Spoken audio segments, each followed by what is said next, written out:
Part of the reason why I do what I do, though, is because I feel like I do it for my family. It allows my wife to not have to work. My son, I'm sure, will be able to get some really good schooling. And, theoretically, one day I'll be able to pull the plug on some of these things and walk away, hopefully richer than I am right now.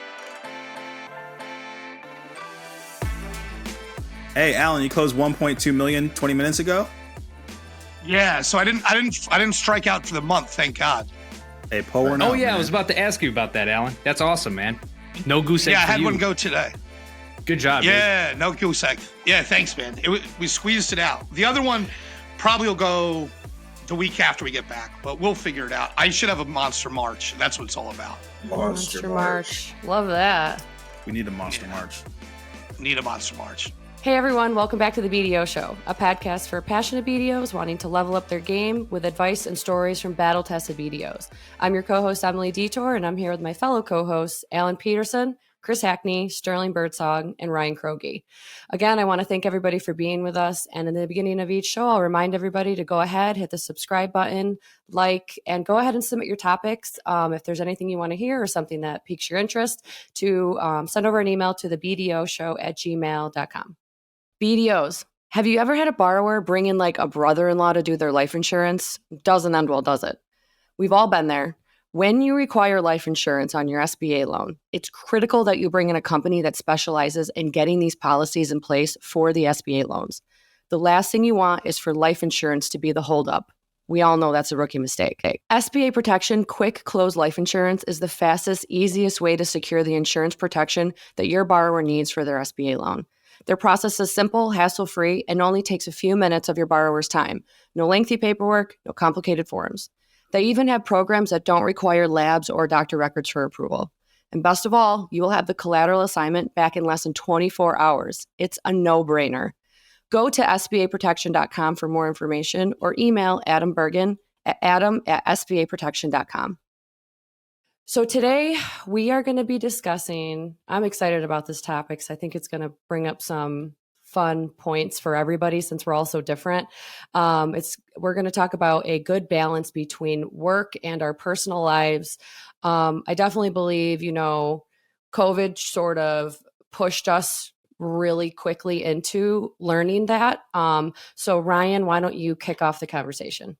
Yeah, COVID really changed a lot about how the way we worked, especially working from home and having to deal with family, kids running all over the place, and you're trying to stay in a corner of your desk. Because let's face it, even as BDOs, we had something to do during COVID with PPP, EIDL, keeping our portfolio clean and still trying to find ways to prospect and build business, right?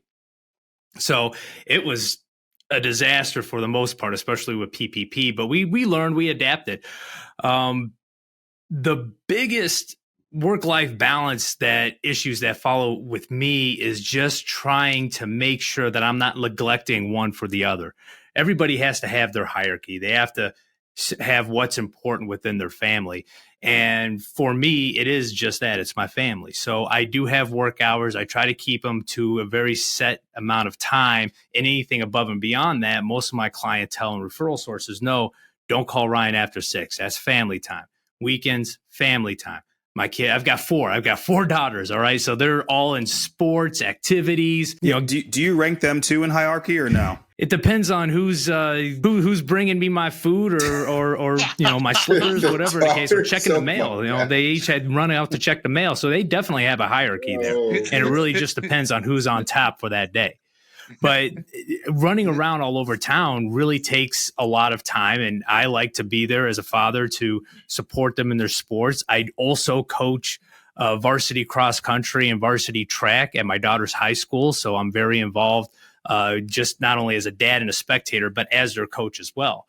I like that. I especially like that you have power rankings for your kids. I saw Deion Sanders has that as well. And I think that's really important. Everybody needs to know where they stand. No one can rest on their laurels, especially not in the Kroge household. For me, I work full time at the bank, obviously. I own a Two Maids franchise, which is a residential cleaning franchise.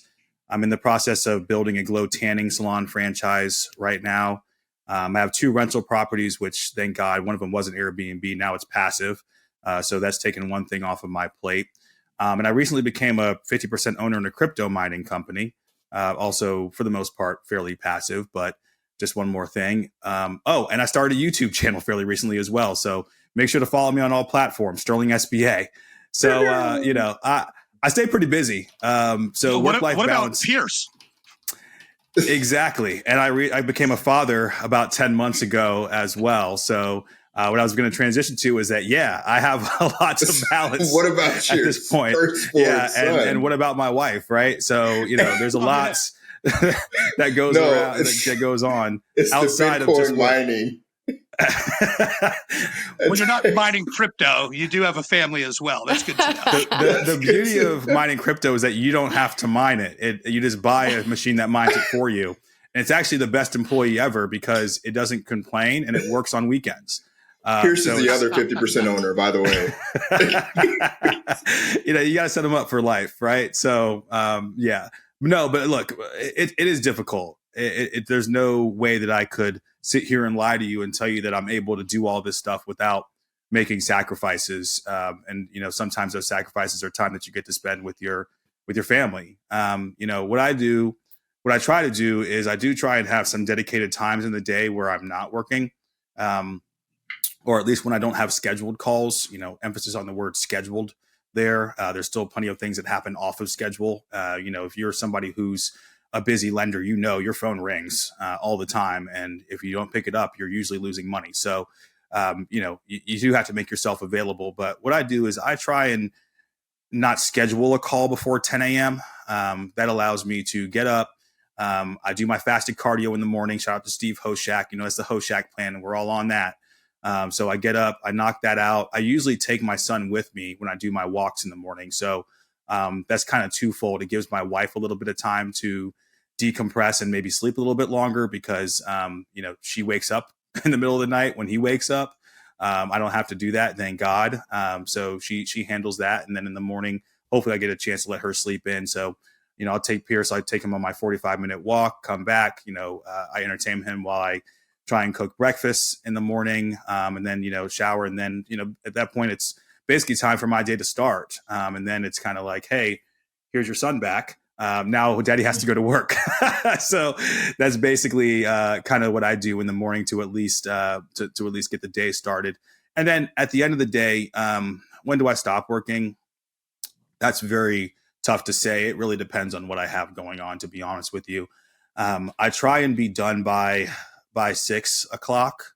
Ideally, that's the ideal time for me to stop working. But in reality, what really happens is that I may leave my laptop at 6 o'clock, but I never leave my cell phone. So I am always available either for texting or email or sometimes even late night calls. I mean, I try and get into the gym sometime between 6 and 7 o'clock, ideally. And last night I was taking a call when I was on the Stairmaster from a broker who was in California time zone, right? But I would rather do that than try and spend time with my son while I'm on the phone with a broker, right? I'd rather do it then. So yeah, I mean, it is difficult. I would be lying to you if I said that I get the balance right all the time. I don't know if I'll ever 100% get the balance right, because there's just like that crazy part of me that feels like if the balance is too right, then maybe I'm not doing enough. And that's why I have a crypto mining company and all this other crazy stuff on the side. Right. But, part of the I do try and remind myself that part of the reason why I do what I do, though, is because I feel like I do it for my family. It allows my wife to not have to work. My son, I'm sure, will be able to get some really good schooling. And, theoretically, one day I'll be able to pull the plug on some of these things and walk away, hopefully richer than I am right now. And that's going to allow me to be able to spend even more time with my family during, my son's more formative years. So, those are kind of the things that I think about when I go to work during the day. But, there's no perfect way to do this. And, we're always learning. So let me ask somebody who doesn't have children, which would be Chris and probably myself, what do you do to juggle your personal versus your professional calendar? obviously. Like Uh, you don't have children. I mean, I know you have family and friends. So what do you do? How do you we're manage your family, pipeline and Emily. everything? We're family. Don't forget that. We are family. Yeah, that's a good question. Me, I set boundaries. I wear a lot of hats. I try to occupy my free time with a lot of nonprofit work, community work. I'm known for always doing something in my local city here where I'm at in St. Pete. So I fill the void with a lot of community projects, volunteerism, nonprofit events. I have like 3 galas to go to this weekend. Probably wear the same suit 2 out of the 3, right? So it's a way to just still stay active. Of course, I don't have, the children to pick up or things like that to think about. Sometimes I do feel like a little bit guilty. Like, do I have a competitive advantage over like Brian Crook because I'm able to just get up and get to work and I don't have anything? Like sometimes, so I struggle with that just internally. Like, man, I'm just me. Of course, I should be successful. It's just me out here. I roll out of bed, I work out, go to work, come home. If I need to work 4 more hours, there's nothing that's stopping me from opening my laptop. And that's kind of how I operate anyways. I have, my work day, which is mostly meetings that I don't know why I'm in a lot of them. And then I get home, I'm actually able to do work in kind of a second sprint where I can actually dial in because there's no distractions. So when I get home, usually I'll decompress, eat, and I jump back on my laptop probably around 7:30, 7 to 7:30 and work for another 2 or 3 hours and actually get a lot of thought work done. And then the next morning, it's usually calls, meetings, looking at deals, different things like that.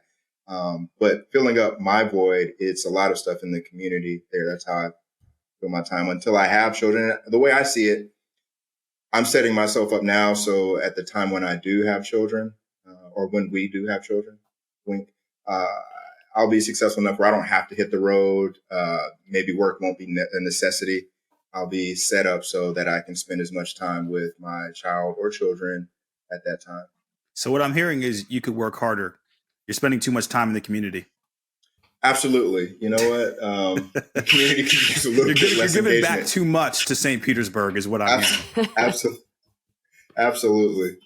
No, but I enjoyed it. It makes you a well-rounded individual. You also get opportunities from it, believe it or not, by being involved in a lot of spaces in the nonprofit sector. And it's just, you want to be a well-rounded individual when you're in SBA lending. I think sometimes we define ourselves too much by, I am a $80 million BDO. I am a senior underwriter at such and such bank. Like, who are you as a person? Certainly you saw in our meeting that we do our SBA team, I actually presented a few slides on success outside of work of our team members, right? So it was like, this person had a grandbaby. This lady is going to literally the pickleball combine to be drafted on a national pickleball team, right? Hope she doesn't get drafted for your sake, Chris, because Cheryl is the glue. I want her to do well, but not that well. So we definitely need her on the team. We want her to do well, but not that well. But it's also about, what do you celebrate as a leader, and what do you celebrate for your team members too in your tribe? Are you only celebrating them when they close a loan for you or they underwrite a loan for you? Are you celebrating them when they have a kid? Are you celebrating them when they close on a new home? Like, we are still well-rounded people outside of it. And that's part of finding the balances, making sure you understand you're a human being. You're not just a BDO attached to a number. You're not just an analyst or a closer. You're so much more than that. And we should be mindful of celebrating our team members in that manner as well. So my next question was going to be,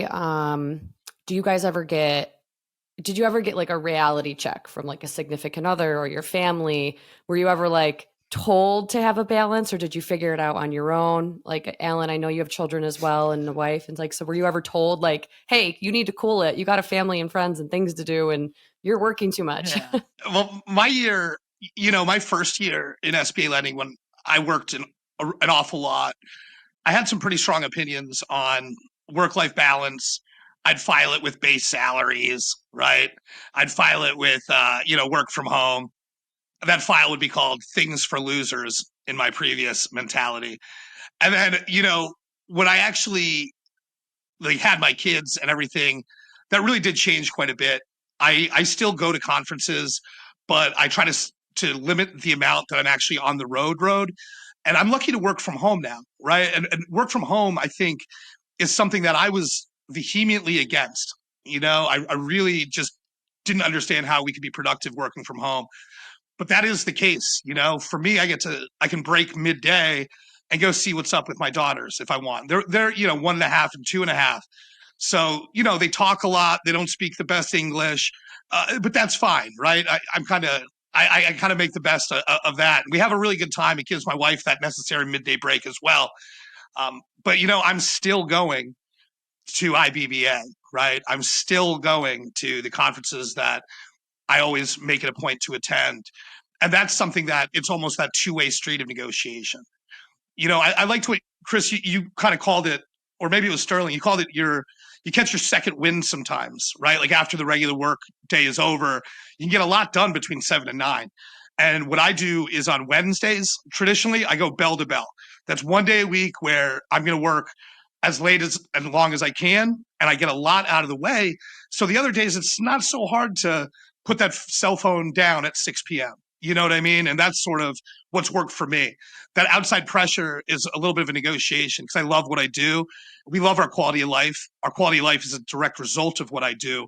And if I didn't bust my butt so hard that first year when I had the ability to, I would not be where I am today. Yeah, and I like what you said, the bell to bell. I actually do the inverse. It's usually Tuesday or sometimes Wednesday, where I'm not working past a certain hour. I'm not opening the laptop after 6 p.m. when I get home, just so I can not be working 5 days a week up until 9, right? That's not sustainable. So I pick one work day of the week where when I get home at 6 or 6:30, I don't open the laptop again, regardless of what's happening, and find other ways to occupy my time. And going back to reality check, I had one with a woman I was just casually dating, and she said to me, "You know what? You'll always be single because you prioritize so many other things, including your job, over your relationships. And I don't think you'll ever find a partner." We didn't work out, needless to say, but that was my reality check. And it wasn't about necessarily her. It was about, she was right. I couldn't really get mad at what she said. I agreed with it. So I think at times you need to hear it from other people. You know it. You can feel it when you're in it and you're doing it. But when someone else kind of checks you on it, you're like, oh, so other people see me as this as well. Other people see me as the guy would rather go to a conference or go do a site visit in LA than stay home and go, to a lunch or dinner with my partner, right? So other people see you that way, then that's probably who you are if you're thinking in your mind as well. So that was my reality check. Hope she's doing well though too, and she watches. I'm still available. Thoughts and prayers. Ryan, what about you? Did you ever we were talking, about reality checks here. Did you ever receive any outside pressure from your family and maybe you just didn't know that you were working too much? Absolutely. So my big reality check was my phone. Just like all BDOs, we like to be accessible. We like to answer the phone. We like to answer any questions that our referral partners or our customer base has. So I would always have my phone. I'd be home from the office, even pre-COVID, walking around the house, looking at my phone, typing emails, making calls, answering calls, all the way up until my kids are going to bed. And I look down and I've only sporadically been spending time with them. And my wife pulled me aside and said, hey, the kids are going to start to realize when they get to a certain age that you like to give this a lot more attention than you give them. So that was kind of a wake-up call when my kids started asking for phones. They started getting interested in devices. And I'm thinking to myself, kids, especially girls and boys, daughters and sons, they look to the father to kind of emulate, and they look to the parents to emulate what should be done in life, how you should go around life. And if they're seeing their mom, they're seeing their dad walking around giving a phone or giving the device more attention than they're giving their kids, they're going to believe that this is a more important thing in life than the family is. So my wife pulling me aside and having that conversation with me was a wake-up call. This is when my adult children were much, much younger. So it was definitely something for me to take into consideration. And now we have a rule that when 6 o'clock comes around, this phone gets put on my dresser to recharge, and I don't pick it up until the next morning. I'll check it maybe one more time before I go to bed, but I just can't have my kids thinking that something like this, an inanimate object is more important than they are. And my wife too. She's not out of this conversation. I got to make sure that she understands that she's more important to me than work, that she's more important to me than this device. So that was kind of my wake up call that, hey man, maybe you need to start talking to your customer base, starting to your referral sources about setting some boundaries, about having some office hours, and making sure that everybody abides by those and not answer your phone after 6 o'clock. I definitely, I know I'm not a BDO, but I do admin, sales coordinating, event, trade show. And I got a little kickback from an ex one time. We were kind of hanging on the couch after a work night, and I was getting emails and invoices, and I know that the show is coming up and there's things I want to get paid. And we're sitting there trying to kind of spend time with each other. And he's like, aren't you clocked out? And I'm like, yeah, but this will take 10 seconds. He goes, that's your excuse every time, is you always say, oh, it'll be quick. It'll be quick.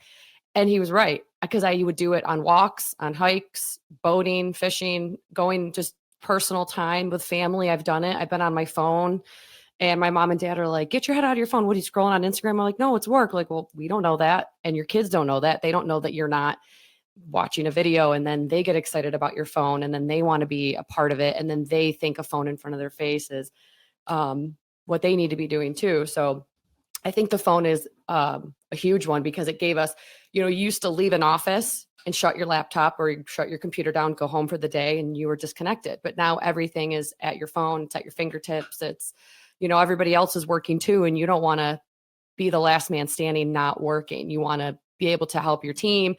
And I know not everything is a fire, but we treat it. It's like, oh, I got to put the fire out. But really, it's not a fire. It's like, sometimes you have to realize your family, your people, the party you're at, the time you're spending with a loved one or a grandmother, somebody that might not be there. We do really have to take a minute and put it aside and realize how important it all is. And then this kind of leads me into the conference, because I know we touched on conferences a little bit, because sometimes we can be gone 5 or 6 days, depending if we need to be there a day early for kickoff, or if we have to stay an extra day because the flight doesn't work out and we can't get out on time and we don't want to travel all night. And so now you're taking away from your family in terms of a possible week. So how do Alan, I know I've seen you on the road a bunch, and we always get in a day early and sometimes we leave a day late depending on travel schedules. How do you deal with it? Because you have a wife and a family and a baby and everything. So, because I only have a dog, so like she goes to my parents and I'm all good. But you have people you're leaving behind that are like, when's dad coming home? So how do you deal with it? Ryan, I give you credit for this. When we were talking about IBBA, Sunday's Mother's Day, and we were at the BDO retreat in Miami. I remember a couple of us were talking about it, and Krogi's like, listen, I'm leaving. We're all going to go. We're going to do our thing. I'm out Saturday night. Right. And that's sort of the lead that I'm following for that specific conference. I think that, last year, my oldest daughter, Josephine's birthday is May 18th. Right. So that's like right around there as well. Last year, I actually went home a day early because we had an Al Peterson's All-American barbecue in honor of her birthday, which is a real barn burner event. Nice. Yeah, we only play yacht rock, and jean shorts are encouraged, and that's the kind of environment I want my kids around, right? So, it's the kind of environment I want to be around. Hey, you're always welcome, right? You know that. But I think like for me, I have conversations early about what does my calendar look like? What are the conferences I know I want to attend? What's really the best use of my time? There's certainly conferences that I've attended previously that, looking back, probably wasn't the best use of my time. And I've really kind of trimmed those out. That allows me to be more productive and efficient and only have to travel to, 3 or 4 a year. Also, it helps that last year for NACLB, I brought my wife with me, right? So while I was doing the hard work of working with brokers with active deals and maybe finding my way to the center bar to do some, bumping elbows, she was able to also enjoy a little trip, right? So that's kind of another way that we can do it. Yeah. Well, and that kind of gave me an inspiration as well, that Al brought his wife to Vegas for NALCB. So when we came down to the BDO retreat, January in Michigan is not kind. It's very cold up here, and we don't like to be around all that coldness. So I brought my wife down to beautiful Miami for the weekend to enjoy the conference as well. And while we were down there, Al talked me into bringing my wife out again to NALCB this year so that the wives can hang out and have a good time, and we can all get good marks from our wives for, showing them a good time and meeting new people. That's probably the coolest trend that's happening right now is everyone bringing their wives to conferences. That's so because I get to meet them and hang out with them. And so it builds that family environment too. And they're immersed into what you do and see what you do outside of working from home. I think that's so cool. And I think Al nailed it. You live and learn by the type of conferences and trade shows that you go to. And once you nail it down to, for me, it's the top 4 a year that I go to that I really do get some business out of. But more importantly, with starting to become more of a nationwide lender as opposed to a localized lender, I get to see my brokers sometimes for the first time face to face at some of these conferences. So it's really nice to have that FaceTime. And so I try to pick and choose my top 4 conferences very selectively to make sure that they're worth my time going out and meeting with people. Realistically, that's all you need. You don't need to go to 15 conferences in a year, because what happens when you're at these conferences too is that it's very hard to get work done while you're actually at the conference. It ends up being 3 or 4 days where you can answer emails, but you're not really going to get any real office work done. There's no deals that are going to progress very far when you're at a conference. So if you're doing 10, 15 of those a year, I think that you're probably doing more harm than good at a certain point. I think there is certainly a break even on those. Honestly, I haven't really been on the road much since the birth of my son. I sent Austin Porter out to a couple of different conferences last year. He attended one with Chris, which is why he has that lovely caricature drawing of them over there from the wholesome activities only when you're with Chris. Wholesome activities only when you're with Chris. Shout out to Austin Porter, SBA, aka the SBA Riz God. Speaking of his work-life balance, he has a second date coming up this week, so we're excited for him after Chris Prince. His first date, which I curated for him, I said, I'm going to give you 5 minutes out of my day. We're going to set this up, and I was so happy, and it hit perfectly. Yeah, well, another one of our lenders matched him, and then we set up the whole date night and what he should do, and it worked out well. He's got date number 2 coming up on Friday. I said that was too soon. He looks too available, but anyways, what do I know? So are you still doing the one where do you talk to him while he wears an earpiece and you hide in the shrubbery outside? Yeah. With the newspaper over my face, yeah. With the Coleman report right over my That's been a good the Coleman report that says we're not going to NACLB. That one, yeah. Oh my goodness, that's a different episode. But I love NACLB. It's a fantastic conference, and I missed it last year because of some badly timed COVID. So Austin had to go on my steed that time as well. But we're back this year, baby, and I can't wait. We're looking forward to it. We are getting back on the road. Chris and I have Vegas coming up here in about a month, and Crenshaw. Actually, it's like half a month. Actually, it's like 2 weeks from now.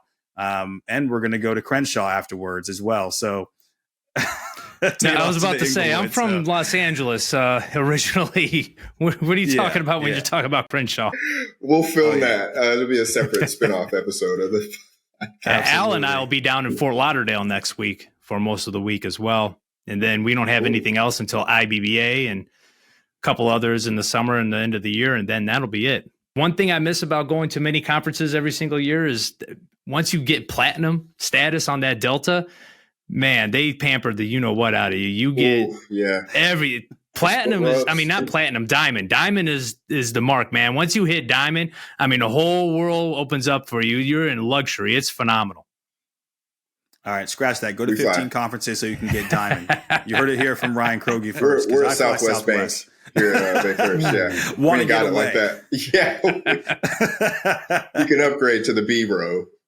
I got you ever gotten a deal? We're talking about work-life balance, but when you're in that life part, have you ever turned it back on real quick because you met someone like waiting for a plane with your family going to Disneyland and they're like a business broker or at a bar somewhere and you strike up a conversation and you turn the work hat back on? Have any stories? That actually happens quite a bit to me, being that the majority of my businesses are done here in Metro Detroit. The good news is my wife gets to know them as well. So I have a little bit different relationships with a lot of my referral sources out here and a lot of my customers. I get to know them a little bit better. I get to see them on a regular basis. So yeah, we'll be in a grocery store and I'll run into a referral source or a business broker, and it's a good 15, 20-minute conversation before we can break away. But most of them I've introduced to my wife before. So she's a part of the conversation. She feels real comfortable and she understands that that's my business. And when my kids are around, it's kind of neat for them to also see that this is also a part of my business as well. I had a closing over the summer, and my daughter had we had a college visit right after. We were going to drive I was going to go close this loan, see everybody, and then drive to the other side of the state. Well, where I closed the majority of my loans here in Michigan is Birmingham Title. Shout out to Birmingham Title. We had it all set up. I had closers that I knew very well. I knew the broker on the sales side and the buyer side. So I felt really comfortable saying, hey, we're just going to pack our stuff up. You're going to come to my closing. You'll see what I do. And then when we're done, we'll pack up and we'll go. And being that I had great relationships with everybody involved, bringing my daughter was no big deal at all. They were really excited to meet her. She got a chance to kind of see the inside of what I do for a living and kind of see the type of people that I meet and that I work with. So it was really pretty cool that you have these opportunities to kind of overlap your work and your life together to really kind of join them together. And that was an experience I know my daughter will always remember. But it was also an experience too, it's kind of nice sometimes to show the people that you work with on a regular basis, the human side of you, the family side of you, right, what you do outside when you're not having your SBA hat on. That is interesting. I've always been more so of the approach that I try not to let my two worlds collide as much. Especially I try not to do business with people I already have a relationship with outside of banking. I'm not going to be the loan officer of a best friend or something like that because I need to stay somewhat impartial. I need to make sure that if things don't go well, that I don't ruin a friendship in the, during the process. So, I've always kind of taken that approach of like, hey, this is work. And these are my work people. And these are things, I deal with this a certain type of way. And then, hey, here are my personal relationships. And I, deal with these a different type of way. And I've even had situations where people who I have a personal relationship with, if they're too close to me and they would like help with an SBA loan, I'll refer them to another SBA lender that I know, just because sometimes, it's not always good to mix your business with your pleasure. So that's kind of the way that I've approached it. Well, if you ever need a business banker or if you ever need a BDO to refer their friends to, Sterling, give me a call, man. I'll hook you up. I need an SBA loan right now for a tanning salon franchise. So, we're working through that. We got you. I got you. All right. I just want to thank everybody for joining us again today at the BDO Show. It's topics like these that keep the conversations going. They're very interesting, and we'd love to hear from you guys. So if you want to send an email over to the BDO Show at gmail.com, we'll go ahead and take a look at your topics, questions, suggestions.